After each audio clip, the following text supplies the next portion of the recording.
সকলকে আমার নমস্কার জানাই। আমি এই ছোট একটি রেস্টুরেন্টের মালিক এবং আমি এখানে রান্না করি বেশিরভাগ। আমি এখানে চিকেন ফ্রাইড রাইস বানিয়ে দেখাবো আপনাদের। প্রথমে তার জন্য আমরা কড়াতে একটুখানি সাদা তেল নিয়ে নিলাম বা রিফাইন অয়েল। তার মধ্যে আমি আদা রসুন আগে থেকে কোচানো রাখা থাকে ওটা দিয়ে দিলাম। সামান্য হয়ে যাওয়ার পরে আদা রসুনটা একটুখানি হয়ে গেল, তার মধ্যে দিয়ে দিলাম ক্যাপসিকাম আর পেঁয়াজ কুচি ছোটো ছোটো করে রাখাটা ছিল। এই যে আগুন একটু লেগে গেল, এটা স্মোকি ফ্লেভার আসে, দেখবেন আপনার রেস্টুরেন্টের খাবারে স্মোকি ফ্লেভার যে লাগে এটাই। তারপরে আমি ছোটো করে কেটে রাখা গাজর আর চিকেনটা দিয়ে দিলাম। এটা বয়েল চিকেন থাকে সাধারণত, বা চিলি চিকেনের জন্য যে চিকেন পকোড়া করা থাকে সেটাকেই কেটে দেওয়া হয় রেস্টুরেন্টে।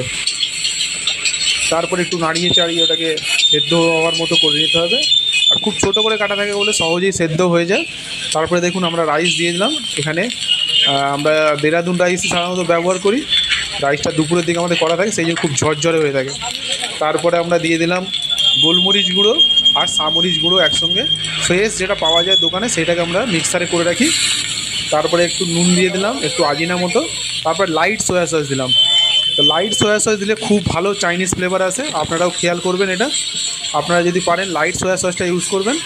তারপরে সামান্য একটু ভিনিগার দিলাম যাতে টক ভাবটা একটু মেনটেন হয় ওতে।